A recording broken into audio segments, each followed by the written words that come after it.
Hi there, and thank you for tuning in to the Social Circus, where every week we dive into a variety of topics covering social media, mindset, and how to run your business. I hope that you enjoyed today's episode.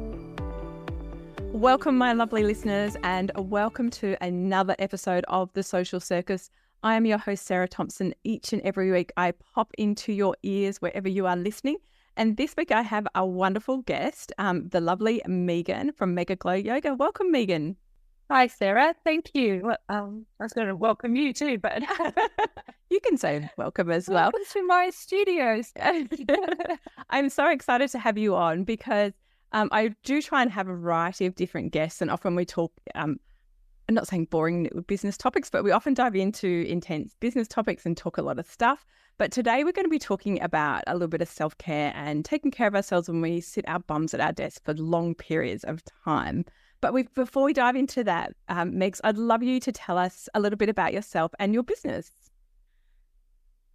I run a yoga teaching business, and I've been teaching yoga for 20 years at least. Let's say 20 plus.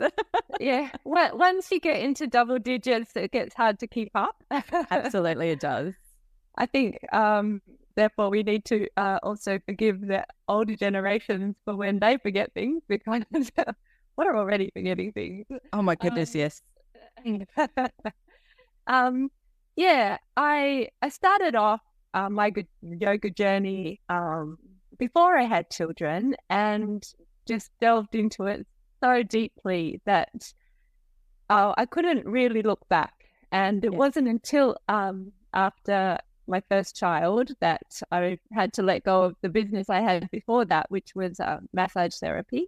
And then I had to I could only do one thing, you can't spread yourself so thin. And the opportunity came up for me to do a yoga apprenticeship, and teaching wasn't on my agenda. I just loved yoga, and it was an opportunity for me to understand the art of yoga. So it sort of developed from there, and initially I taught for my teachers and did that for many years. And then my second child was born. And that's a whole new kettle of fish, because, again, you can't spread yourself as thin. So that's when I started teaching for myself. Mm-hmm. Amazing. Yeah. And so that's been a very long and kind of almost like a lifelong practice in yoga, which is often the case because when we do it, it's so enjoyable, isn't it? Yes. Yeah. I do my practice almost daily, not as hardcore as I used to be. Yes. So I do, allow myself a little more freedom than I used to, but I generally will practice 5 days a week. Amazing. Yeah. And for everyone listening, I'm really privileged that Megan runs a really local yoga business to me. So I've actually been to her yoga teachings, and they're so wonderful and interesting because you bring your own special thing to your classes that I've really enjoyed, having done yoga before. I really like the way you teach your practice. So we're very lucky, but just so that everyone knows, I know that you're a local business, but you do have some online products coming, which I'll tell everyone about at the end. But today I wanted to talk about us ladies that spend all day sitting on our bottoms. Because as business owners, this is one of the blessings and curses of running a business, is that we get to sit at home like I'm doing today, sitting in my home office, and my commute to work is from my kitchen to my home office. And so it's very easy to not do any exercise. It's very easy to be inactive, and it's very easy to sit for long periods of time at your desk, because you don't have to go very far. You don't have to go and communicate with other people that might be in an office. And so that all creates lots of ease, but lots of bad habits as well. So I wanted to get your thoughts on, I guess, first of all, let's talk a little bit about why is sitting so bad for us when it feels like it's very passive, and, what should we be looking at addressing in those instances? So with sitting for long periods of time, we tend to affect our core muscles. So our core muscles will weaken, and we end up getting up out of our chair and almost stay in the position of sitting in a chair. We'll have a slight flexion in the hip that'll affect sort of the position of our spine. It's not easy to sit up straight in a chair. We're not designed to sit in the chair. So it's a very, very hard one to work against. I have heard the term over the years that sitting is the new smoking, which you may have heard. I have, and I absolutely agree with it, because it does lots of bad things to us, and I'm very conscious because I work with my husband. Both of us try and stand and move around regularly. And if I've sat for an hour, I actually have my Fitbit set to an alarm. If I haven't moved in an hour, it tells me and it vibrates. That's the only notification I have on my Fitbit, which I think is really good, because we shouldn't be sitting for any longer, should we? No, definitely not.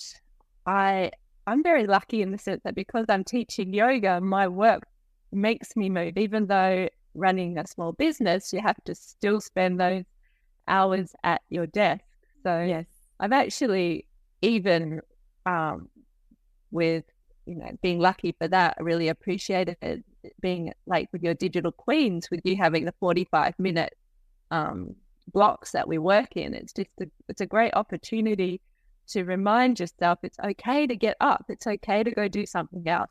Didn't wait, priorities, I guess, come into it, and it can be really easy to get just hyper focused on your work, but then your body suffers. So yeah, you've got many sort of opportunities working from home to get up and do something. And yes. I want to say though, necessarily that hanging out the washing might not be enough. And doing housework. So it's whilst it's great because it gets you moving, it gets you up, you still need to do some form of movement that's going to extend you a little bit. So yes, and however you find that. That's why I was saying our commute is like our kitchen to here, because when I had a job, like I would walk to the train station, I would walk down the stairs to the train, hop on the train, quite often standing for 40 minutes on the train, walking to my office in the city. And then when you're in an office, walking around speaking to everyone else, because that's how you communicate. And so you do a lot of activity that's just part of your day. And so when we work at home and we don't have co-workers, all of that natural activity vanishes. And it's a lot of steps, isn't it? Yes. I can't say that I can completely relate, because I've never ever yet to an office. Lucky you. But it is something that we definitely have to make an effort. Like you say, the incidental pegging out a washing, unloading the dishwasher, that's not really enough to keep our bodies happy at all, is it? No, it's going to be better than staying sitting. But yes. But yeah, I know that you've got a dog. That helps you. I've got a dog. I know. They are I think everyone should own a dog, and I don't have a big back garden, so we got 2 little Maltese Shih Tzus because that's really, really appropriate for our house. But they love being walked every day, and so because of that, you walk them every day because it makes them happy. And I over the years that we've had our dogs, I love how they force you out. So yesterday it was pouring with rain, and I had a go at my husband because it was lunchtime and no one had walked them. And I said, I'm going to go. Anyway, I got absolutely drenched.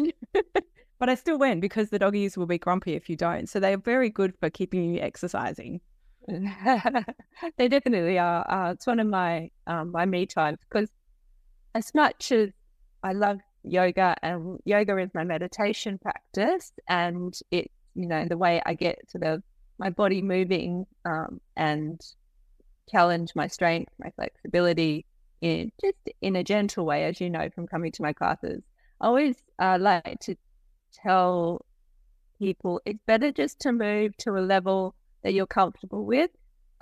Do it, particularly doing, say, something like yoga or another form of fitness. Particularly, I think as we get older, the body, particularly as we go into menopause, tends to not want to be extended. It would seem to me it's good that we move in a range that's comfortable for us. So, I mean, I'd like to say to to everyone, oh yeah, yoga, come and do yoga. Yoga's going to be great for everyone. It's not going to be great for everyone. The beauty of a yoga practice is So for me is that it's really taught me to understand and be able to direct the movement of energy in my body. So whether that be being able to calm the nervous system, recognizing thought patterns, and perhaps being able to redirect my awareness. So yeah, I know I've jumped in. No, I love that. Walking my dog to meditation. And one of the things is I do find my walking a meditation as well. I actually choose to not use my phone. So I say, okay, I'm going for a walk. Even if my phone's on silent, if you want to take it with you, but don't get distracted by that either. So just give yourself sort of a time that you can just completely be with whatever it is that, you know, you're doing. Yeah. Oh, I love that. I often take my phone just because of a safety thing, but I don't use my phone when I'm walking because you need to pay attention to why you're out in nature and why you're enjoying the lovely, you know, leaves on the trees and the sound of the birds, like all of that. I love it so much. And if I have my phone on, my brain is brilliant at completely blocking out everything else. And so I've wasted all the benefits of being in nature. So yeah, I actively try and do that. And I love that we can push ourselves like that. And I think it's really hard when you run a business to feel like you can disconnect. And I know for all of our listeners, Meg and I had a struggle to connect because she had got some confusion with our podcast interview. And then she'd messaged me on social media and I didn't see it to the end of the day because I don't look at my socials during the day unless I need to go and work on them. And she was like, oh, I'm really surprised. And I said, I know, it's a discipline, but it's taken me a long time to develop it because we think we need to be online all the time. We think we have to be hyper connected, and actually it's really bad for our concentration. So it's something I've worked really hard on. And I know, Meg, you have great boundaries with your social media and your business, don't you? I have boundaries with my social media, but I need to work more on my social media business. So I love that you were reticent about the way I said you have good boundaries, because I think that, you know, not being accessible all the time is really important. And so many people struggle with that. And I know you obviously teach classes, so you're never online then. But it is a hard juggle that, oh, am I doing enough on my socials? Do I need to be on there more? I think that's a horrible dichotomy we face as business owners. Yes, definitely. I need to be on there more. Well, putting content on there more, but you don't need to be on there more. So, true. Yes. And in talking about, we kind of touched on walking and the mindfulness of that. This is something I think is, I think being a business owner, it's even more challenging than when you're things like, you know, when you're a new mum and you're juggling all those like lots of thoughts. And when you go through different phases of your life, I think running a business sometimes feels like I'm running a marathon as a sprint. It feels like I'm on all the time. I have to be showing up as my best self. And that really can undermine our need to take a break, to disconnect, to relax, to be mindful, to meditate. And I feel like whenever I'm in your presence, you always feel so calm. And I guess that comes from all your practice, doesn't it? But for us as business owners, how do we start to build things like being mindful, meditating, maybe some yoga? How do we actually carve out the time to do that? Like, what's your thoughts? I think that we need to make a commitment to ourselves. You know, we're so readily available for others, for our business, for our children, for our parents, as we need to be. But I'm sure we all know that we can't be with other people if we're not looking after ourselves. So I think priority is to make that commitment, to make a decision, to have a little bit of space. So if you're a morning person, maybe it's when you get up. If you're an evening person, you know, a little bit of space in the evening, or just a few slots throughout your week. So if you know, okay, I can commit to that sort of time then, and then, you know, you stick with that. If you were going out with a good friend, you wouldn't, you know, just sort of say, no, sorry, can't look after you. But we have to kind of be really more, I guess, more put ourselves first sometimes. And there's been times with my yoga practice that I over prioritized it, and that was something that I had to learn. Oh, wow. Yeah, particularly from being single, not a single person, well, I was a single person once, but being childless to having children. So that was, a big step to me. Okay, my yoga no longer comes first on the list. Oh, my children do. So this is the look you might have to keep alive. yeah. Well, it wasn't quite that bad. Oh no, but that's what parenting is. Like, you're literally keeping someone alive. They don't they don't give you much time for yourself when they're very little. It's quite hard. Yeah, and I guess like with anything, if you do it and it makes you feel good and it makes a difference in life, then you will do it more, and you'll recognize its value. So it's finding that commitment, yes, to yourself. And it's really hard to create those habits, though, isn't it, to get started? Because it's really easy when you're very comfortable. This is what my day looks like. This is how I want it to be, and to make those changes. And I think one of the biggest lessons I've had, because obviously this year is the year I've turned 50, so I've been trying to make some really positive changes in my life. And one of the biggest things I found is I actually really struggle with meditation, and which means I probably definitely need it. But I would always do it and beat myself up. And then I kind of listened to a couple of podcasts, and they said doing guided meditations is great and allow yourself to wander. And now I've allowed myself to wander. I'm really much better at it. Whereas before I'm like, no, you're not doing it correctly. And so that was something I've really, really, really struggled with for years, is trying to meditate. And this year I feel like I've let go. And now I'm really enjoying the practice of doing it every day. And some days I only do 10 minutes because that's all I have in my time, but I have time every day. But it's hard to work it out to start with, isn't it? It is because the mind is, it's such a complicated thing. So with the things that yoga has taught me, because yoga is actually a preparation for meditation. For a lot of people, it's not possible just to stop, sit down, meditate. So yoga is a process of connecting with the body, learning to sort of direct our senses as well, away from all the distractions that we often experience, whether they be outside the body or mentally. So yoga has certain techniques that can develop those aspects. So it could be that during a yoga practice, we might set the gaze to a particular point, just let the eyes rest, rather than kind of it being intense and hard, or just sensing, the breath and the way the breath moves the body. And with sort of longer practices as well, I really love to understand the nature of the mind. And like you're talking about with letting your mind flow, it's through this awareness that you understand sort of the way your mind works. Like, you might be thinking about something and all of a sudden you're somewhere completely else, and you go, how did I get there? And if you retrace that, you go, oh, well, that makes sense. The mind works in a way that it jumps from one thing to another thing with memory. And so then perhaps when you're in your day and you have a thought, and your thoughts can completely kind of knock you sideways, and your reaction to them, you can kind of go, okay, well, that's just another thought. We can let that go. And that's something that, through these sort of mindfulness practice and practices of awareness, that we can just get a bit more of a hold on as well. Oh, I love that.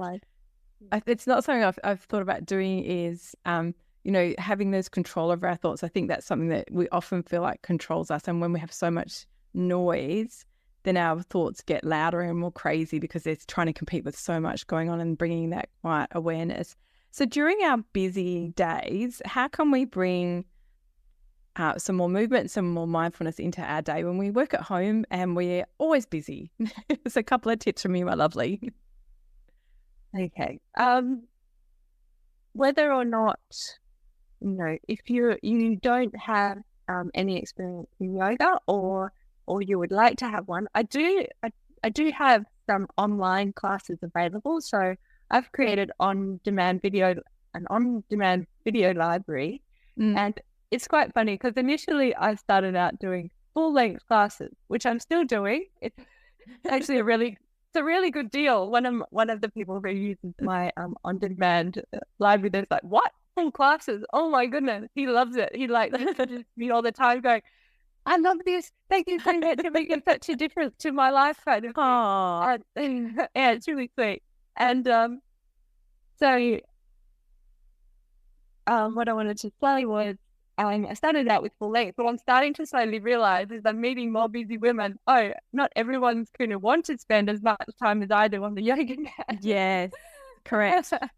So I'm starting to condense my teaching to make it more accessible to busier people, and I have started to do that. So I think I've got it down now. I've created some 10 to 15 minute classes in my 21-day challenge, and I've created some 20 to 30-minute classes in my 7-day challenge.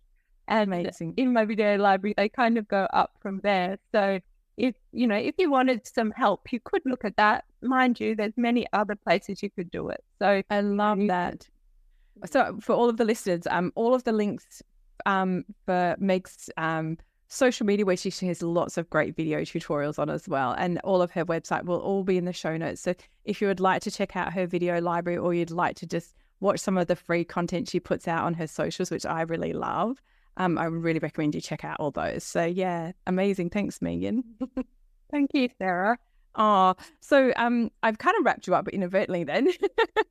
I wanted to say thank you for coming on and being a guest, because I know that for us busy women that spend too long sitting on our bottoms, it's really important to consider movement beyond, like you say, pegging the washing, and consider some mindfulness and meditation to help bring our focus and kind of quieten our busy minds. So thank you so much for sharing those tips there. I really appreciate it, and I'm sure my listeners do as well. So thank you for coming on and being a guest today.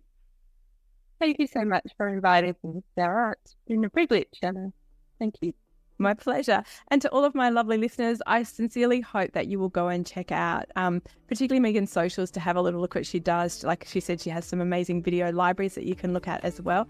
And I hope that you finish today's episode feeling inspired that you should make a change to what you're currently doing in terms of how you're taking care of yourself. So thank you for tuning into the Social Circus. I will catch you the same time next week. Thanks so much for tuning in to the Social Circus. As your host, Sarah Thompson, I am thrilled that you've chosen to spend your time hanging out with me. I would be so grateful if you could spare an extra moment to go and leave me a review on your favorite podcasting platform. And if you even felt more excited, you could share my podcast with your friends who you think would get great value from it. Thanks so much again for tuning in.